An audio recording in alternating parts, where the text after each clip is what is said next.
Expresso, sua dose semanal de informações no século diário.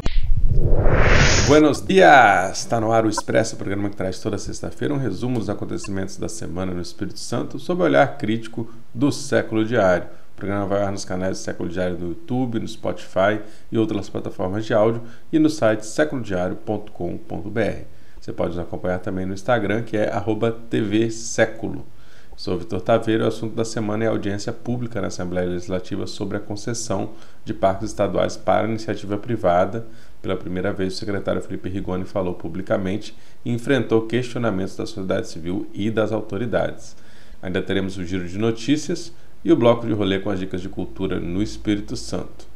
Assunto da semana. Bom, 2 artigos do Século Diário nessa semana abordaram o nosso assunto da semana, que é a participação do secretário de Meio Ambiente, Felipe Rigoni, em audiência pública que durou mais de 5 horas na Assembleia Legislativa, discutindo a proposta do governo estadual de concessão de 6 unidades de conservação do Estado para a iniciativa privada.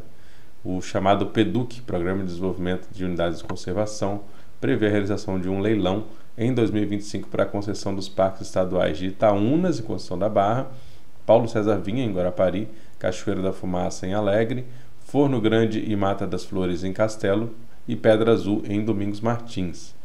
O secretário afirmou que nos parques Paulo César Vinhas e Itaúnas não haveria cobrança de entrada, mas que nos outros parques só haveria gratuidade para moradores do município e cadastrados no Cade Único. Mas essa é apenas uma das muitas questões criticadas nesse programa pelos movimentos sociais que estiveram presentes lá. Uma reportagem da Maria Friedrich traz um pouco do que rolou nessa audiência, que teve temperatura alta. Ambientalistas, comunidades tradicionais, moradores do entorno dos parques e a deputada estadual Camila Valadão do PSOL consideraram que a concessão é um eufemismo para a privatização, que é o que ocorreria de fato com a administração por ao menos 35 anos pela iniciativa privada desses parques naturais, implementando neles empreendimentos como restaurantes, hotéis e outros. Justamente naqueles parques considerados aí com maior potencial de rentabilidade. Uma das vozes críticas ao projeto, que a Maria ouviu na reportagem, foi a Gessi Cassiano, importante liderança quilombola da comunidade de Linharinho, que fica bem próxima do Parque de Itaúnas, de onde está vindo aí a maior resistência a esse projeto. Uma aspa para ela, para a dona Gessi: a mesma conversa que eu reconheço aqui, emprego e renda, nós ouvimos na década de 70, quando a Necruz Celulose, que é a atual Suzano e a antiga Fibria, chegou ao nosso território. Se não nos unirmos mais uma vez, irão destruir, porque isso não é para as comunidades, é para os grandes empresários. Precisamos nos fortalecer e proteger a natureza, porque é dela que tiramos o sustento, é o que disse a dona Gessi Cassiano.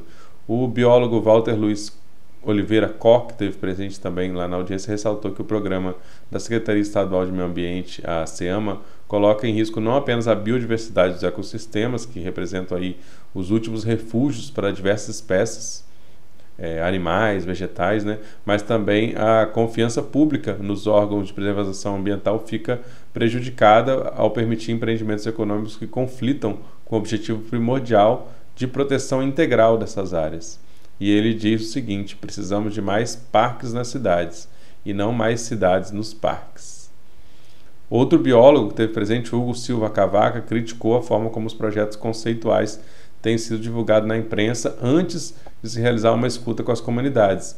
Ele pediu que o Rigoni apresentasse o termo de referência para a contratação e quais estudos têm sido desenvolvidos pela consultora transnacional Ernst & Young.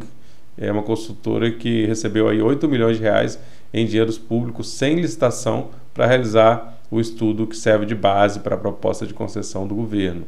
Para o Hugo, há uma inversão de prioridades, pois os planos de manejo estão sendo adequados para a concessão. Então, durante a fala no plenário, o secretário estadual de Meio Ambiente, Felipe Rigoni, defendeu a iniciativa, ele ressaltou que irá gerar empregos, melhorar o aproveitamento das áreas do entorno e reconheceu ainda que os projetos tiveram inadequações identificadas pelos técnicos do Instituto de Meio Ambiente e Recursos Hídricos, que, segundo ele, tem orientado para a realização de ajustes nesse projeto. E aí, aspas para o Rigoni: se eu estivesse fazendo uma privatização simples e pura, eu venderia o parque e pronto. Então fariam o que quisesse. Os projetos têm sido modificados justamente por indicação dos técnicos do IEMA. E aí depois, durante a audiência, técnicos do INEMA também questionaram um pouco a fala do secretário, né? Mas quem esteve lá defendendo foi a Federação das Indústrias do Espírito Santo, a FINDES, que enviou sua especialista do Conselho Temático de Meio Ambiente e Sustentabilidade, a Graciele Belisário, para defender o programa da gestão do Renato Casagrande, assim como a FINDES tem defendido, né? Entre Casagrande e Paulo Artung, não importa, tem estado do lado do governo, né? O representante criticou o movimento de oposição à iniciativa, acusando a maioria dos presentes de estar atuando de forma político-partidária. A deputada estadual Camila Valadão respondeu às acusações apontando que a relação de proximidade entre a SEAMA e a FINDES, já que a Federação Industrial teve acesso à totalidade do projeto, enquanto as comunidades no entorno dos parques sequer foram consultadas e souberam do projeto pela imprensa. Então, assim, há muito acesso dos empresários a tudo isso e pouco diálogo e pouca intenção de trazer essa questão para os moradores e usuários desses parques. É importante dizer que a audiência, né, só aconteceu por iniciativa da Assembleia Legislativa, puxada aí pelo deputado estadual Irini Lopes, do PT, e pela Comissão de Meio Ambiente da Casa, né? O governo ainda não realizou, estava prevendo para 2025 realizar esse tipo de escuta, né? Agora já com os projetos consolidados, apresentados, né? Para a sociedade, sem um debate prévio.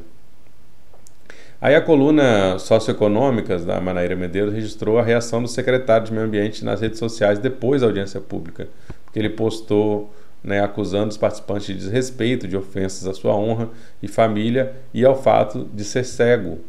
Em coro com a FINDES, o Rigoni sugeriu interesses ideológicos e políticos de quem se manifesta contra o projeto. Aí as aspas para Manaíra: se a corda já estava arrebentada e os ânimos para lá exaltados, a publicação de Rigoni, com muitas reações nos comentários, sacramenta o abismo entre a pasta da Secretaria de Meio Ambiente e a sociedade civil organizada. Sabe a máxima da tragédia anunciada? Então, desde que o Rigoni foi anunciado no cargo, com a marca de padrinho do Salgema e defensor do mercado financeiro, com o agravante de não ter qualquer histórico na área, a previsão era essa. O governador Renato Casagrande, do PSB, não deu ouvidos na época e segue sem dar ouvidos agora. A considerar as suas tratoradas e medidas antiambientais, a bomba demorou até para explodir. Ao que tudo indica, é só o começo. O movimento Fora Rigoni está aí para provar, né? Sobre o desrespeito, né, a Manaíra destaca que os quilombolas, pescadores e movimentos sociais são grupos que já estão exaustos de desrespeito, na verdade, né, de tantos atropelos e de não terem voz nas medidas que impactam diretamente seu território. Sobre as ditas ofensas à honra e à família e também as falas capacitistas, de fato, ela ressalta que são intoleráveis, mas colocar isso na conta de todos os presentes à reunião é uma tentativa de desqualificar a luta legítima e justa. E é mais um erro na conta do secretário, porque o Rigoni também reclamou das vaias, né? Mas aí, como diz ela, são ossos do ofício, né? Cargos públicos, medidas impostas, falta de diálogo. Então, como ressalta a coluna, quem não aguenta o trote não monta o burro. O Rigoni, segundo Manaíra, também exalta ter ficado lá por 5 horas, como uma ação aí heróica, mas não merece parabéns, não, porque não é mais do que a obrigação, né, de um servidor que está num cargo importante e que é pago pela sociedade, né.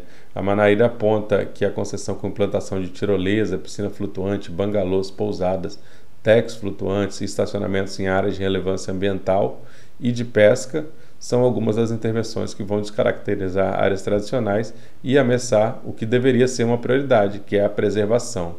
Um combo completo de retrocesso e cafonice, ela diz. Outras perguntas que não querem calar, que a coluna traz, são: quem são os empresários envolvidos e disponíveis para o projeto? Dá para acreditar que ninguém sabe de nada ainda? Está tudo amarrado, é uma questão de tempo e todos os pontos se ligarão. É o resumo que faz a coluna. Vamos assistir e acompanhar.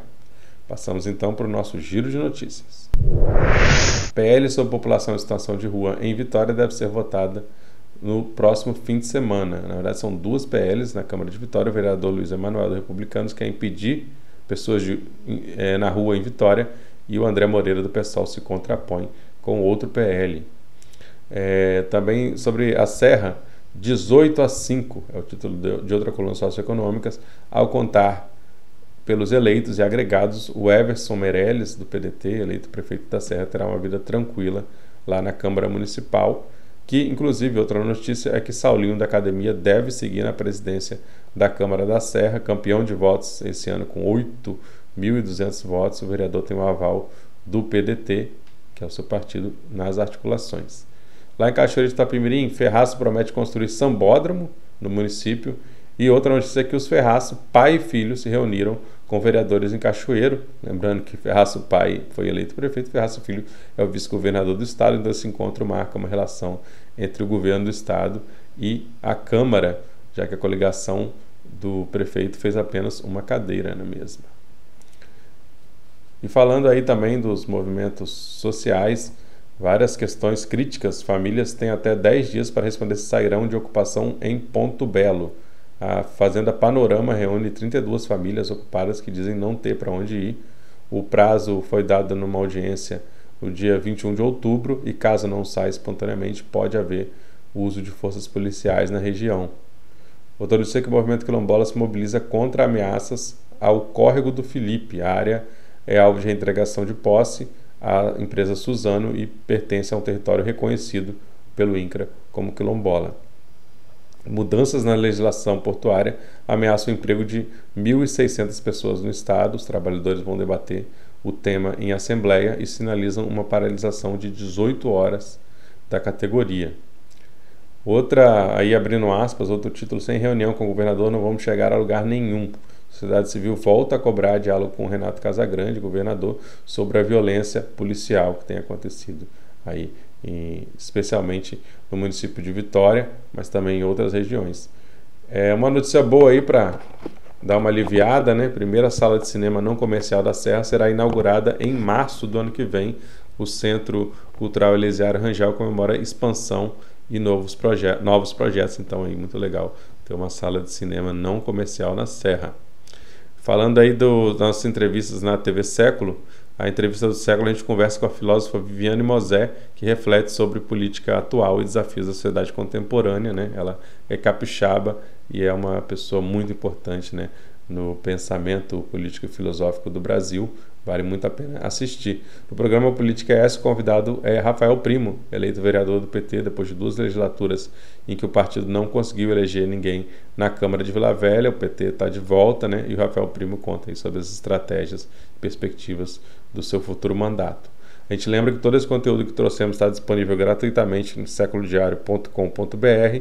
Então, assim que terminar o programa, entra lá para aprofundar no que mais lhe interessa. Vamos agora com as atrações culturais no bloco de rolê. Na sexta-feira, dia 1º, tem Som na Sexta, evento aberto e gratuito que acontece na sede do Instituto Marlin Azul, que fica em Jardim da Penha, em Vitória. A atividade é realizada pelo Programa de Pós-Graduação em Artes da UFS e vai contar com a participação de Karen Silva no violino e Lucimara Viana e Luana Scheffer no canto lírico, além do Gabriel Guerra e Cláudio Thompson no piano. Outra atração do fim de semana aí é o show do artista André Prando, que lança seu álbum Iririu nesse sábado, 2 de novembro, a partir das 20 horas, no Teatro Universitário, que fica no campus da UFES, em Goiabeiras, também em Vitória. Nesse evento aí, no caso, tem que comprar ingresso, né? Então ajude a fortalecer o artista capixaba também, né? E outra dica aí para quem quer visitar uma exposição, tá no Mucane, o Museu Capixaba do Negro, a mostra Maria Verônica da Paz, que reúne obras de fotógrafas negras de vários estados brasileiros. A mostra faz parte do Festival Reencontros e fica no local até o dia 20 de dezembro. Então vale a pena conferir lá no Mucane, que fica no centro de Vitória, próximo ao Parque Moscoso. Abre de terça a sexta-feira, de 9 às 18 horas, e aos sábados, de 10 às 14 horas, com entrada gratuita. É isso, galera. Essa foi mais uma edição do Expresso do Século Diário, com produção e locução minha, Vitor Taveira, apoio técnico do Estel Miranda e reportagem de Manaíra Medeiros, Roberto Chuquilho, Elaine Dalgobo, Lucas Chuina e Maria Friedrich. Gostou do programa? Envie sua sugestão, sua opinião, curta, compartilhe, ajuda a difundir esse conteúdo e a fortalecer a imprensa alternativa independente capixaba. Continue acompanhando o noticiário em seculodiario.com.br. Siga já os canais do Século Diário no YouTube e nas plataformas de áudio para receber em primeira mão nossos conteúdos multimídia. Nós voltamos na próxima sexta-feira com mais uma edição do Expresso, com as notícias mais importantes da semana, sob uma visão crítica da realidade. Bom fim de semana e até logo.